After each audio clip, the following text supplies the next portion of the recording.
He died at Memphis's Baptist Hospital this afternoon. Doctors say he died of respiratory failure. The 42-year-old Presley had been hospitalized several times in recent years for an eye problem and for exhaustion. For those of us who grew up with rock and roll music, Elvis Presley was the king. And all around the world tonight, millions of people are saddened because the king is dead. Presley is dead at the age of 42, and we're going to have a look at his career right after this. Presley was taken from his Graceland mansion to Baptist Hospital in Memphis this afternoon. He was transported by ambulance and was described as being in serious condition. Presley died just a short time ago from what hospital officials call respiratory distress. Presley had been hospitalized several times in recent years for a variety of health problems. This is a scene from the Presley film, Loving You. It's hard to believe, but Elvis made films like this for almost 20 years. He played a major role in American popular music since the mid-50s.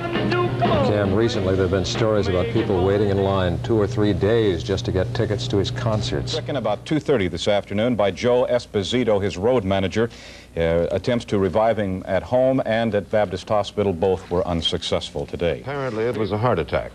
He was found at his home in Memphis, not breathing. His road manager tried to revive him. He failed. A hospital tried to revive him. It failed. His doctor pronounced him dead at 3 o'clock this afternoon. The end, at an early age, of one of the two most spectacular careers in the history of American entertainment, the other being Frank Sinatra's. Long after he became an institution, here's how Presley looked and sounded on an NBC television special 4 seasons ago.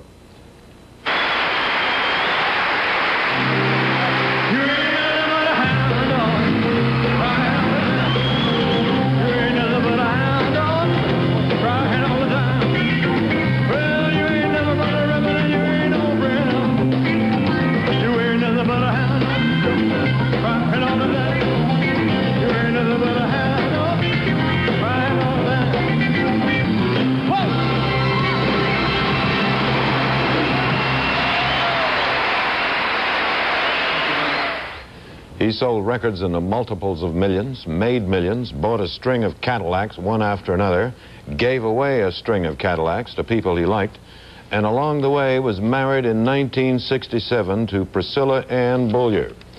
The very symbol of sex for all those hundreds of thousands of teenagers was married only once, and then relatively late. They had one child, a daughter, and the marriage did not last very long. It ended in divorce. He was a part of American popular history. In the 1950s, the great swing era of Benny Goodman, Artie Shaw, and Tommy Dorsey was about dead. The big band pop music had become what was called bop or bebop. Remote, obscure, bloodless. Nobody liked it. You couldn't dance to it. And then here came Elvis with a hot, stomping, steamy, sexy kind of music that turned people on as pop music never had before. Others came along, including the Beatles, but they were all indebted to him, and most of them said so. He died today. Even though he didn't smoke, drink, or drive his own car, he quit breathing at the age of 42. NBC will have a special on Elvis Presley tonight at 11:30 Eastern Time. John? Hospital officials said he died of respiratory distress, but they were no more specific than that. In recent years, Presley was plagued by weight problems and fatigue.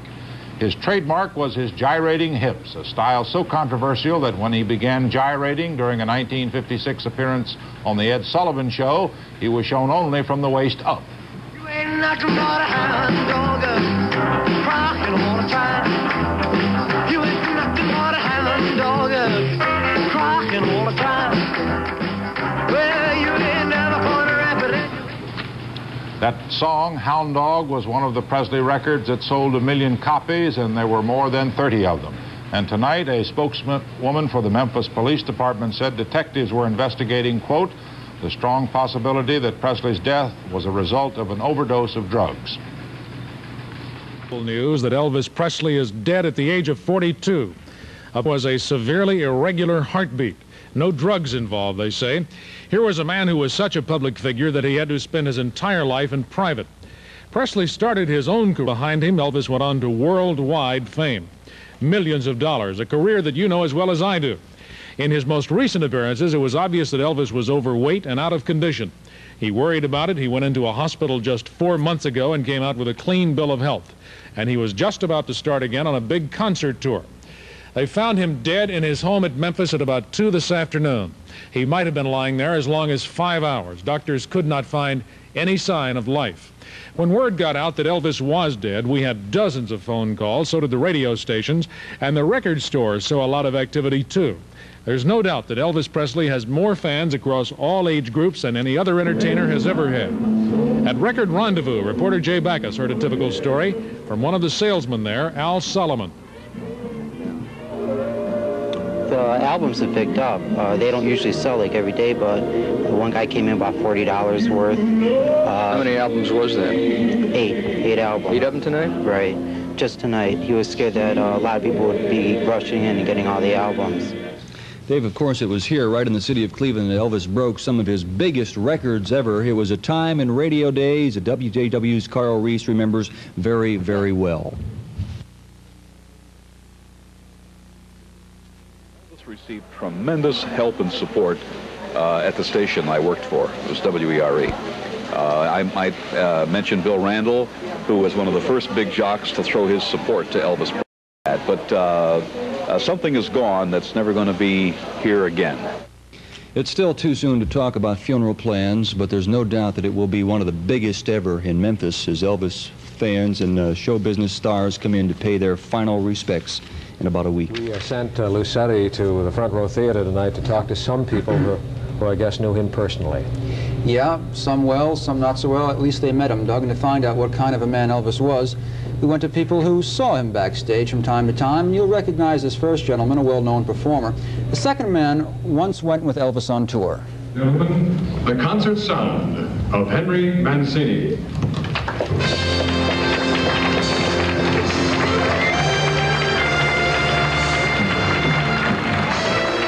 And I met him on the set once at Paramount. He was doing one of his many films, and very nice man.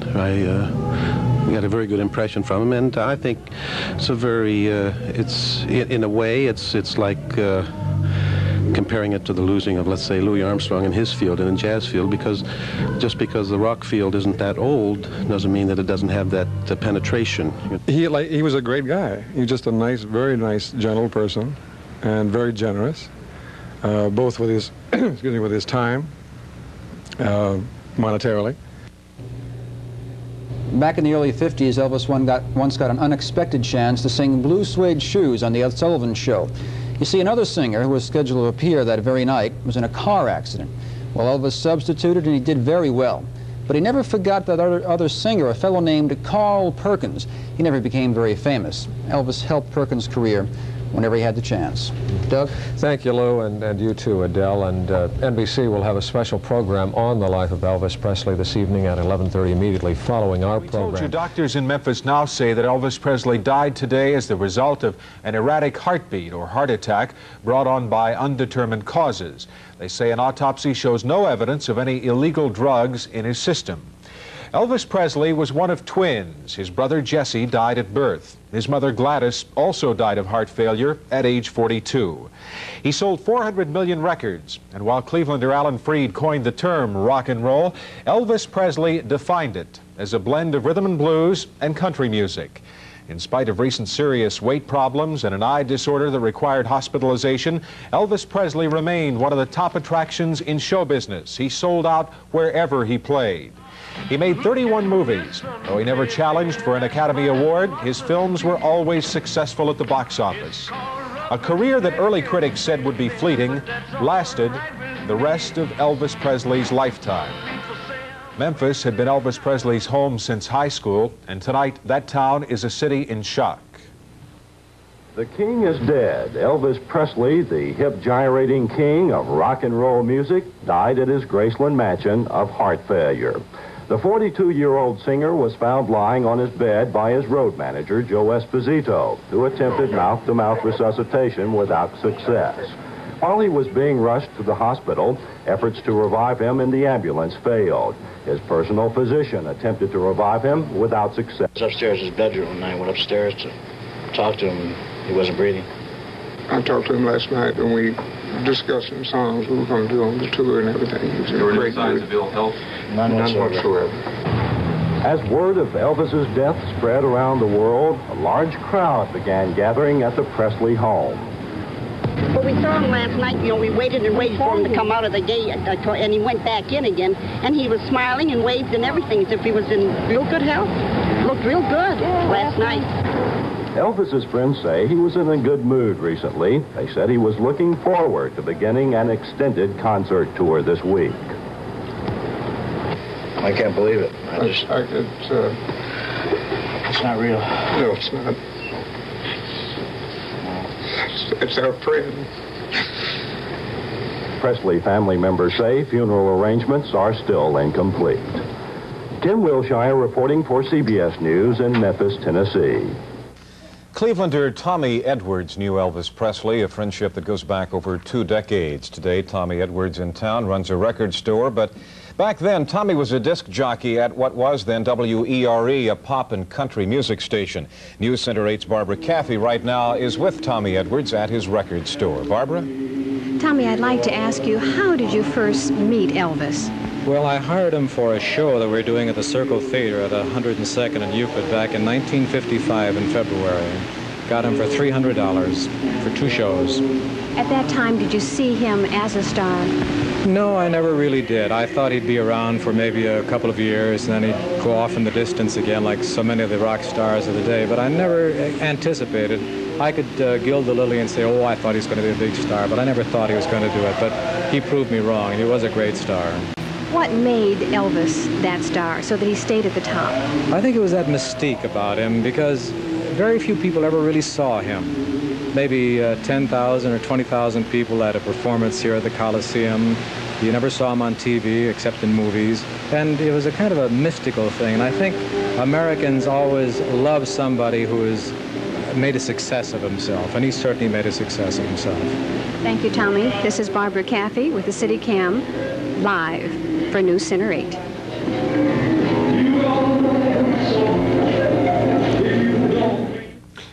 The word fan comes from fanatic, and that's exactly what Gary Frank is when it comes to Elvis Presley. Gary, a 32-year-old Lakewood policeman, has spent thousands of dollars on Elvis Presley records, books, magazines, and even films and kinescopes of Presley's TV appearances. And he met Presley once in Las Vegas. It hits me like I lost a brother who I never really got to know. I've been collecting Elvis since I was 11 years old.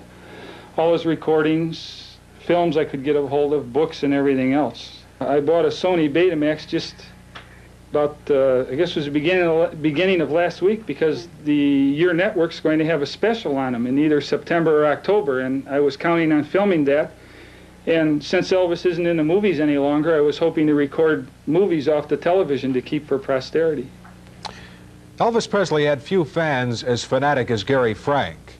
But all over the world tonight, people are saddened at the passing of the king of rock and roll. Of the body, there was pandemonium as the people pressed against the gates trying to get in. Many fainted from the heat in the tightly packed crowd. Despite pleas from police to spread out, the crush became worse. And late this afternoon, 50 National Guardsmen were called out to assist in crowd control. The family extended the hours for public viewing, but Shelby County Sheriff Eugene Barksdale said that even so, many would not be able to see the body. Those who did get in walked up the long drive to the house itself and entered a small anteroom, which was almost filled with a copper casket containing the body of Elvis Presley. He was dressed in a white tuxedo, wearing a simple silver tie. Many of the people, as they came out, were crying.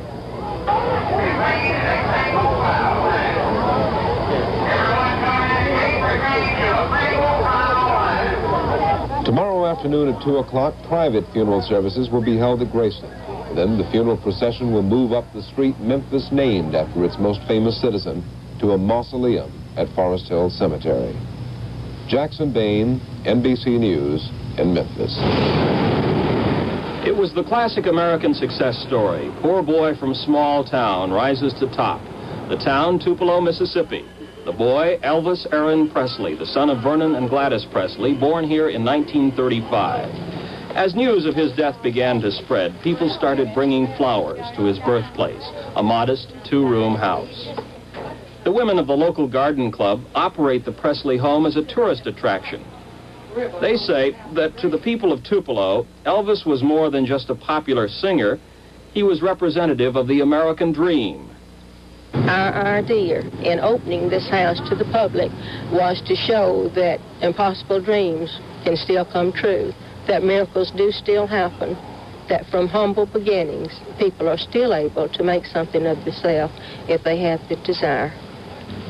A lot of Tupelo people will be at Elvis Presley's funeral tomorrow. They feel they owe him a lot. He gave them something to brag about. George Lewis, NBC News, Tupelo, Mississippi. Thank you, and good night for all of us at NBC News. Outlets here, and 6 were completely sold out of Elvis records. The other 2 had very few left. In one store, a woman bought every Elvis record in stock. Her bill, almost $300. There's no doubt that the 42-year-old singer was the king of rock and roll, and apparently still is. 8,000 people are waiting in a vigil outside the mansion. Here's how it was in Memphis today. Memphis police today escorted the body of Elvis Presley from a funeral home through city streets to Graceland, Presley's 14-acre estate. When they caught sight of the police-escorted motorcade, hundreds of Presley's waiting fans ran to try to catch a glimpse of the coffin as it was returned to the mansion through a back entrance. Some had maintained a vigil for hours in front of a wrought iron gate and along the 10-foot-high brick wall surrounding the estate. Others had driven hundreds of miles to get here and were caught in a traffic jam on Elvis Presley Boulevard in front of the mansion. I'm here to see Elvis for the last time. What was your reaction when you heard the news? I was very sad. My whole household was very sad. Afternoon temperatures rose into the 90s. The scheduled viewing of Presley's body was delayed an hour. The crowd grew and people began fainting. A small stream of fans was finally permitted to enter the mansion, but cameras were prohibited. Angered by what they termed ill treatment by the authorities, the crowd became unruly and officials threatened to cancel the public viewing. Meanwhile, relatives and close friends have been invited to attend private funeral services for Presley tomorrow. Ed Rabel, CBS News, Memphis. TV preacher Rex Humbard of Akron will deliver the eulogy at Presley's funeral tomorrow. Humbard says he spent considerable time in tearful prayer with the singer, most recently last fall when they met at Presley's request and discussed the Bible and prayed. Humbard says Elvis appeared to be a man cramming for the last big exam. CBS and TV8 will air an Elvis Presley special narrated by Charles Kuralt right after News Center tomorrow night at 11:30.